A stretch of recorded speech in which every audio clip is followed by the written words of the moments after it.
Hello दोस्तों, मैं हूं अजीत और आप मुझे देख पा रहे होंगे होम साइंस विथ अजीत के यूट्यूब चैनल पर। हम लोग पढ़ रहे हैं टेक्सटाइल और टेक्सटाइल में आज हम लोग पढ़ने वाले हैं ऊन। इसके पहले हम लोग कपास, लिनन, जूट और सिल्क को पढ़ चुके हैं और थोड़ा सा रिवीजन के तौर पे हम उनको भी देखेंगे और विशेष आज जो हमारा होने वाला है ऊन। सबसे पहले आपको पता है कि कपास से क्वेश्चन जो बनता है नॉर्मली 2-4 को लेकर हम चलेंगे। संगठन की बात करें तो कार्बन, हाइड्रोजन और उसके साथ आपका ऑक्सीजन और कार्बोक्सिलिक और कार्बन, हाइड्रोजन, ऑक्सीजन के साथ साथ आपको पता है कि जो आपका कपास है कार्बोक्सिलिक समूह का एक कोशिकीय तंतु है। संरचना की बात हो गई। वहीं पर जब हम लिनन की संरचना की बात करते हैं तो इसमें भी आपका कार्बन, हाइड्रोजन, ऑक्सीजन और एक आपका गोंद पाया जाता है, पैक्टिन नाम का गोंद पाया जाता है। वहीं पर जब हम सिल्क की बात करते हैं तो आपको पता है कि कार्बन, हाइड्रोजन, ऑक्सीजन, नाइट्रोजन यानी कि प्रोटीन कौन सा है, फाइब्रिन नाम का प्रोटीन, और इसमें भी पाया जाता है सेरेसिन नाम का गोंद। तो 3 हो गया। अब उसी कड़ी में अगर हम देख लें ऊन को तो इसमें भी आपके सिल्क के समान संरचना की पाई जाती है, जैसे कि आपका कार्बन, हाइड्रोजन, ऑक्सीजन, इतना हो गया। लेकिन आपका ऊन है जो कि इसमें भी एक प्रोटीन पाया जाएगा। प्रोटीन कौन सा है, आपका केराटिन नाम का प्रोटीन, और इसके साथ ही साथ इसमें उपस्थित होता है सल्फर, जो कि बार बार आपकी परीक्षा का भाग बनता है। पूछता है आपसे सल्फर की मात्रा कितनी पाई जाती है, तो जान लीजिए सल्फर जो आपके ऊन होता है ऊन में सल्फर की मात्रा 4% पाई जाती है। और प्रोटीन कौन सा है, केराटिन नाम का प्रोटीन है और एक उपस्थित होगा सल्फर। तो रिवीजन के तौर पर इतना आपका हो गया। वहीं पर जब हम व्यास की बात करते हैं तो आपको पता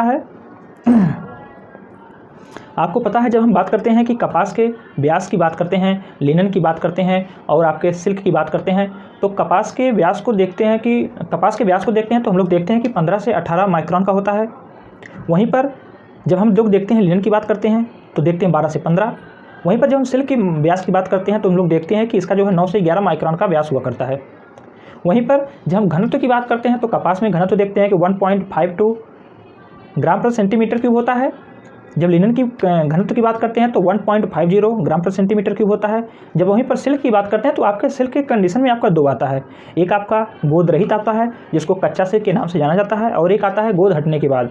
तो जब कच्चे सिल्क की बात करते हैं तो उसका जो घनत्व हुआ करता है 1.30 से 1.37 होता है। लेकिन वहीं पर गोंद निकालने के बाद जो उसका घनत्व होता है यह काफ़ी कम हो जाता है, अर्थात 1.25 ग्राम पर सेंटीमीटर क्यूब हुआ करता है। घनत्व की बात हो गई। आपका जो सिल्क होता है इस पर एक अतिरिक्त परिचर्या की जाती है। वह परिचर्या कौन सी है, वेटिंग प्रोसेस किया जाता है, क्योंकि गोंद हटने के बाद ये हल्का हो जाता है जिससे अपने आकृति को ग्रहण नहीं कर पाता है। इसके लिए इस पर भार की प्रक्रिया की जाती है, जिसमें आपको पता है कि जिंक ऑक्साइड और एल्युमिनियम के चूड़ को इसमें समाहित किया जाता है, जिससे उसका भार बढ़ जाता है, अपने आकार को ग्रहण कर लेता है। आपको पता है कि वहीं पर हमको एक परिचर्या याद आ रही है, टेंटरिंग परिचर्या। टेंटरिंग परिचर्या उसके लंबाई चौड़ाई को सीधा करने के लिए, बराबर करने के लिए, लंबाई और चौड़ाई को मैनेज करने की जो परिचर्या की जाती है उसी को टेंटरिंग परिचर्या के नाम से जाना जाता है। इसको मैं अतिरिक्त बता दिया, दिमाग में आ गया। और वहीं पर इतनी बात हो गई। वहीं पर जब हम लोग देखते हैं कि कपास है, आपका कपास पर आपके ब्लीचिंग प्रोसेस किया जा सकता है, ब्लीचिंग किया जाता है, और कपास को ही सफ़ेद व्हाइट गोल्ड ऑफ इंडिया के नाम जाना जाता है। कपास को ही जो कपास का जन्मदाता देश है आपका भारत है। कस्तूरी काटन इसका रिप्रेजेंटेशन करता है।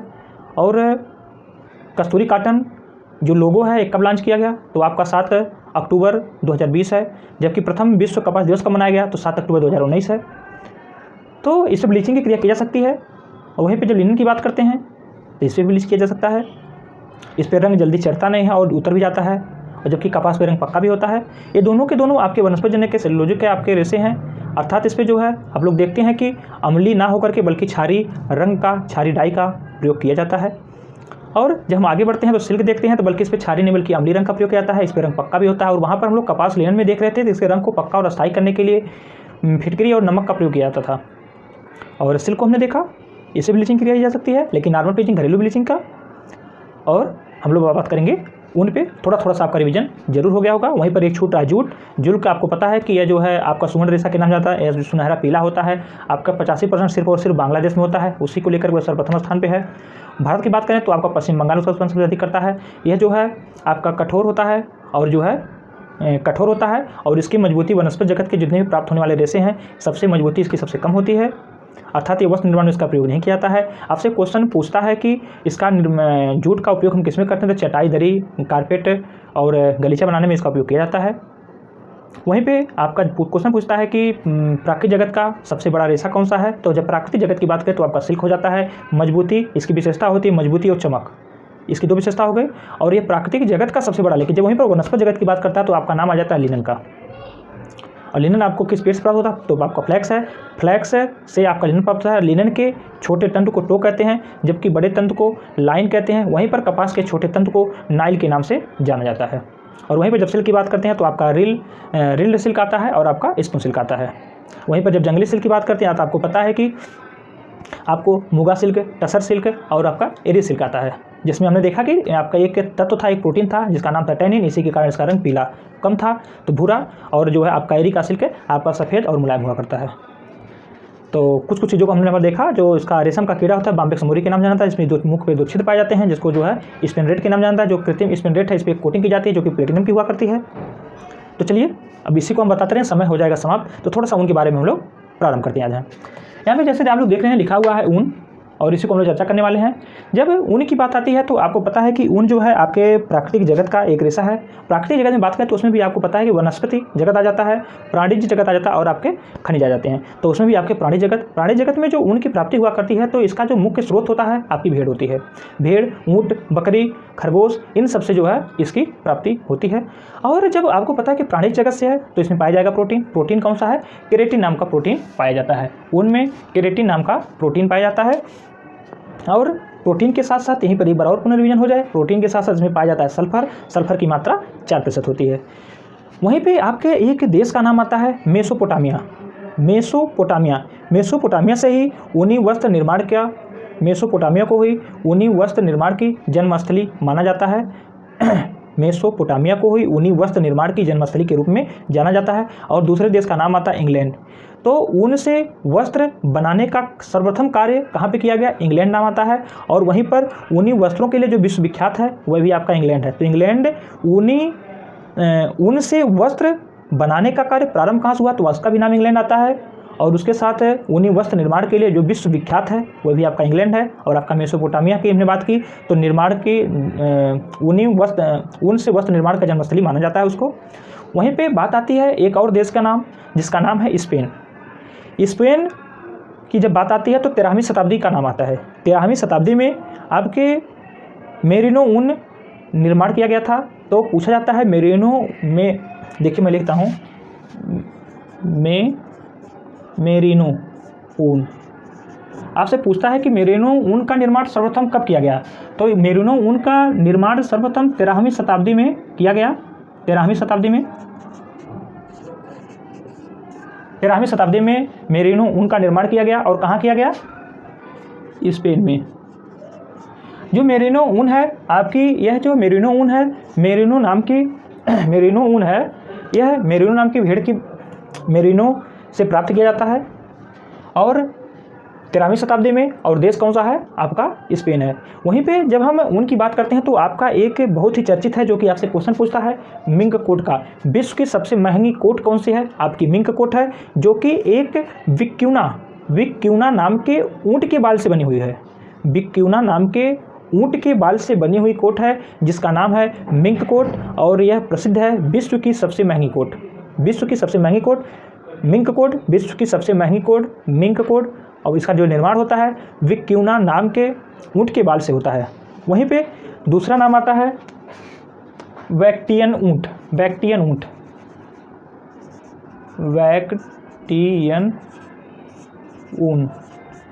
वैक्टियन ऊन की जब बात आती है तो वैक्टियन ऊन और कुछ ना होकर के बल्कि यह एक वैक्टियन नामक ऊँट के बाल से प्राप्त ऊन है। वैक्टियन ऊँट से निर्मित जो ऊन है वैक्टियन ऊन है। और यह इसकी जो प्रकृति होती है डबल कुबड़ वाला होता है, जिसको कुंभ के नाम जानते हैं। डबल कुबड़ का होता है। और इसी के बाल से ही जो हमें ऊन की प्राप्ति होती है, इसी को ही वैक्टियन ऊन के नाम से जाना जाता है। और इसकी प्राप्ति क्या होती है? वैक्टियन ऊँट से जो इसकी ऊन है, इसकी जो प्रकृति होती है कि यह हर मौसम के लिए एलिजिबल होता है। यानी कि यदि हम इसे गर्मी में धारण करते हैं तो हमें ठंडक का एहसास देता है, और ठंडक में धारण करते हैं तो गर्मी का एहसास देता है। बहुत ही महत्वपूर्ण, अपने आप में जान लीजिए कि एक अजूबा चमत्कार को लिए हुए बैठा है, और वह किस ऊँट से प्राप्त हो रहा है, तो बैक्टियन ऊँट से प्राप्त हो रहा है, बैक्टियन नामक ऊँट से प्राप्त हो रहा है। और इसकी प्रकृति क्या है कि हर मौसम इसको धारण कर सकते हैं, क्योंकि अगर हम गर्मी में धारण करेंगे तो हमको ठंडक देगा, ठंडी में धारण करेंगे तो हमको गर्माहट देगा। वहीं पे एक शब्द और आपको मिलता है नमदा, जिसको फेल्ट के नाम से जाना जाता है, इंग्लिश में फेल्ट कहते हैं, FELT, फेल्ट। अब जब फेल्ट की बात करते हैं तो निम्न कोटि का ऊन होता है, निम्न कोटि के ऊन को ही ताप और दाब के माध्यम से चिपका दिया जाता है। ताप और दाब के माध्यम से चिपका कर बनाए गए वस्त्र को ही फेल्ट वस्त्र नमदा के नाम से जाना जाता है। और जैसे कि आप लोग देखते होंगे कि आपका सर्दी का समय स्टार्ट हो गया है, और देखते होंगे कि पतले पतले कंबल मिलते हैं जो कि नॉर्मली लोग सफ़र में यूज़ करते हैं, बहुत गर्माहट देता है। तो आपका कुछ नहीं बल्कि एक आपका नमदा का प्रोडक्ट है, उसमें वीविंग की क्रिया नहीं हुआ करती है, ना कि वीविंग की ना निटिंग की कोई भी प्रक्रिया, बल्कि उसको ताप और दाब के माध्यम से चिपका करके उसका निर्माण किया जाता है। वहीं पर हमने अगर हम आपसे उसके ऊन के संगठन की बात कर लें तो आपको पता है कि कार्बन, हाइड्रोजन, ऑक्सीजन, इसके साथ साथ आपको मिलेगा केराटिन प्रोटीन, और क्या मिलेगा आपको 4% सल्फर, जो कि यही सल्फर आपसे परीक्षा का बार बार भाग बनता है कि आपके ऊन में सल्फर की प्रतिशत मात्रा कितनी पाई जाती है। और यही सल्फर आप लोग देखते हैं जब न्यूट्रिशन साइंस पढ़ते हैं, जब लहसुन प्याज का नाम आता है, जो हमारी त्वचा के लिए आवश्यक है, जो त्वचा को रोगों से बचाता है, त्वचा के लिए बहुत ही लाभदायक तत्व होता है, तो वहीं पर नाम आता है सल्फर का। लहसुन प्याज में सल्फर के कारण ही गंध आती है। और जो है जिस मिट्टी में सल्फर पाया जाता है, आप लोग देखते होंगे कि बहुत से ऐसे जगह हैं जहाँ पे मिट्टी में सल्फर की प्रतिशत मात्रा अधिक है, तो लोग वहाँ पे जाते हैं, कीचड़ में लोग लेटते हैं, तो जो उनके स्किन की समस्या हुआ करती है, सल्फर जो है उसके लिए काफ़ी लाभदायक सिद्ध होता है। तो सल्फर हमारे लिए कितना आवश्यक है हम जाना, और यही ऊन में 4% जो है सल्फर उपस्थित होता है। भारत में हम लोग देखें कि अगर ऊन की बात करें तो हमको पता है कि जो ऊन का जो सबसे बड़ा माध्यम है, स्रोत है, वह आपका है भेड़। तो भारत में ऊन की कटाई यानी कि भेड़ के बाल की जो कटाई होती है वो कब कब की जाती है, तो उसके लिए भारत में भेड़ के बाल की कटाई या बाल की कटाई आपकी होती है वह मार्च और सितंबर, 2 बार की जाती है, मार्च में और सितंबर में। बाल आपको पता है कि जैसे हमारा बाल हो या जानवरों के बाल हो, बाल से एक चिपचिपा पदार्थ निकलता है, जब चिपचिपा पदार्थ पाया जाता है, और वह आपके स्किन पे भी आप लोग देखते होंगे कि जिस स्किन को आप लोग बार बार धोते हैं वह रूखी हो जाती है। लेकिन हमारे शरीर के नॉर्मली जो हम लोग पेट और सारी जगह पे हम लोग नॉर्मली डेली तेल नहीं लगाते हैं, लेकिन हम लोग कपड़े को निकालते देखते हैं वहाँ इसकी रूखी नहीं रहती है। अर्थात वहाँ पे जरूर सी बात है हमारे शरीर के अंदर से फैट, वसा, तेल जरूर आ रहा है, तभी तो वहाँ की इसकी रूखी नहीं है। उसी प्रकार से बालों में भी ऐसा होता है। उसी प्रकार से जब हम ऊन की बात करते हैं तो इसमें भी आपकी ग्रीस पाई जाती है, और इसके ऊन को ही ग्रीस ऊन के नाम से जाना जाता है। और जो ग्रीस ऊन होता है, जो इसके बाल के ऊपर चिपचिपा पदार्थ है, उसी को ही ग्रीस कहा जाता है। और इसी ग्रीस को कलेक्ट कर लिया जाता है, हटाया जाता है, और हटाने के लिए इसको आपके स्काउरिंग की प्रक्रिया तो होती ही होती है। स्काउरिंग की प्रक्रिया के साथ साथ इसमें और भी प्रक्रिया की जाती है। तो इसी के लिए जो है आपके कई प्रकार के इसका यूज भी अच्छा होता है ग्रीस का। और इन्हीं ग्रीस की जो कि आपके पता है कि हाँ, जो उसकी जो प्रक्रिया की जाती है स्काउरिंग के साथ साथ कार्बोनाइजिंग की प्रक्रिया की जाती है। कार्बोनाइजिंग और प्लस जो है स्काउरिंग का अर्थ ही है शुद्धिकरण, जो कि आप लोग एक क्वेश्चन भी बनता है, आप लोग स्काउरिंग प्रोसेस आप लोग सिल्क में भी पढ़े होंगे और यहाँ ऊन में भी पढ़ रहे हैं स्काउरिंग। लेकिन आपसे अगर कोई ऑप्शन में स्काउरिंग के दे दे, सिल्क और ऊन दोनों ऑप्शन मिल जाए, तो वहाँ उस स्थिति में आप लोग ऊन को सही करेंगे। ऊन के अनुपस्थिति में ही हम सिल्क को सही करेंगे। लेकिन दोनों ऑप्शन है तो हम लोग ऊन के करेंगे। विशेष रूप से ऊन पे किया जाने वाली एक परिचर्या है। तो स्काउरिंग के साथ साथ क्या है, कार्बोनाइजिंग की 2 प्रक्रिया की जाती है इसी ग्रीस को हटाने के लिए। और यह इस ग्रीस में आपके जो आवश्यक फैटी एसिड है, आपको पता है 3 है, लिनोनिक और लिनोलेनिक और आर्किडोनिक। ये तीनों आवश्यक फैटी एसिड इसमें उपस्थित होते हैं। और जब ये तीनों आवश्यक फैटी एसिड उपस्थित है, आपको पता है कि ये मानव स्किन के लिए, ह्यूमन स्किन के लिए लाभदायक होते हैं fatty acid, essential fatty acid. तो इन्हीं फैटी एसिड का निर्माण करके इसका बनाया जाता है ब्यूटी प्रोडक्ट, जिससे हमारी त्वचा आसानी से बहुत शीघ्रता से एब्जॉर्ब कर लेती है। तो यहाँ से समझ में आ गया होगा कि बाल है, ग्रीस ऊल है, वहाँ से जो ग्रीस को हटाया जा रहा है, उसको इकट्ठा किया जा रहा है, ग्रीस को इकट्ठा किया जा रहा है। उसमें आपके 3 एसेंशियल फैटी एसिड है जिसका हमने नाम बताया लिनोलेनिक, लिनोलेनिक, आर्किडोनिक, ये तीनों उपस्थित हैं और ये पता है कि हमारे स्किन के लिए लाभदायक हैं और इसी का उपयोग करते हुए स्किन प्रोडक्ट को बनाया जाता है, ब्यूटी प्रोडक्ट को निर्माण किया जाता है। तो ये बातें हो गई। और वहीं पर अगर हम जब इसकी माइक्रोस्कोपिक संरचना देखते हैं, माइक्रोस्कोप से इसकी संरचना देखते हैं, और वहीं पर जब हम अनुप्रस्थ काट की बात करते हैं, अनुप्रस्थ काट मतलब हॉरिजॉन्टल, उसको काट के देखते हैं सामने से, तो हमको संरचना इसकी कैसी दिखती है। अगर हम इसकी संरचना की बात करें, हॉरिजॉन्टल अनुदैर्घ्य संरचना की बात करें, हॉरिजॉन्टल की बात करें, तो इसकी संरचना कुछ 3 परतों में दिखाई देती है। 3 परतों में दिखाई देती है। ये आपकी हो गई बाह्य परत, ये हो गई मध्य, और यह हो गई आपकी आंतरिक। बाह्य परत को क्यूटिकल के नाम जाना जाता है। क्यूटिकल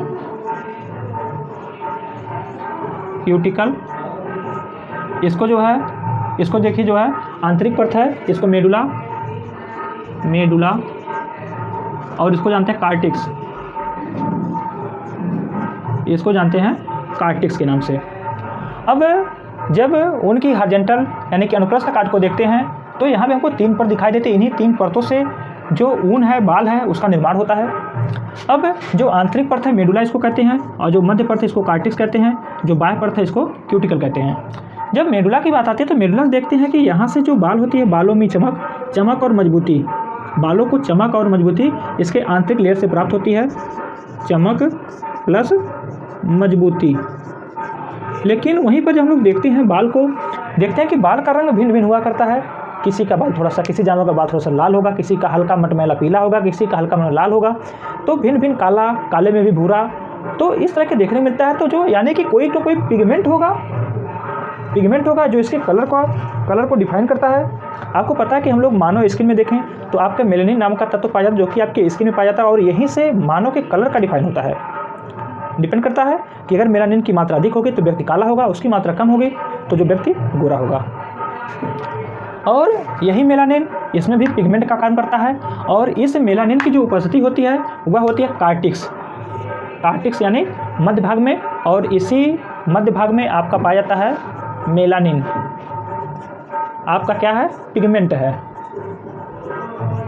यानी कि वर्णक है, जो कि बाल के रंग को डिफाइन करता है। तो यहीं पे हम वीडियो को समाप्त करते हैं और अगला देखेंगे ऊन के नेक्स्ट पार्ट में, क्योंकि हो रहा बगल में कुछ प्रोग्राम, रामायण का पार्ट, और आपको हो रहा होगा डिस्टर्बेंस, इसलिए इसको यहीं पे हम समाप्त करते हैं और मिलते हैं पूरे नेक्स्ट वीडियो में। और इसके पहले यदि आपको पसंद आया हो तो कर दीजिए लाइक, और पहली बार विजिट कर रहे हों तो कर दीजिए सब्सक्राइब, और एक छोड़ दीजिए प्यारा सा कमेंट, जिससे हम आपके लिए वीडियो बनाते रहें और आपके ज्ञानार्जन का काम करते रहें। धन्यवाद।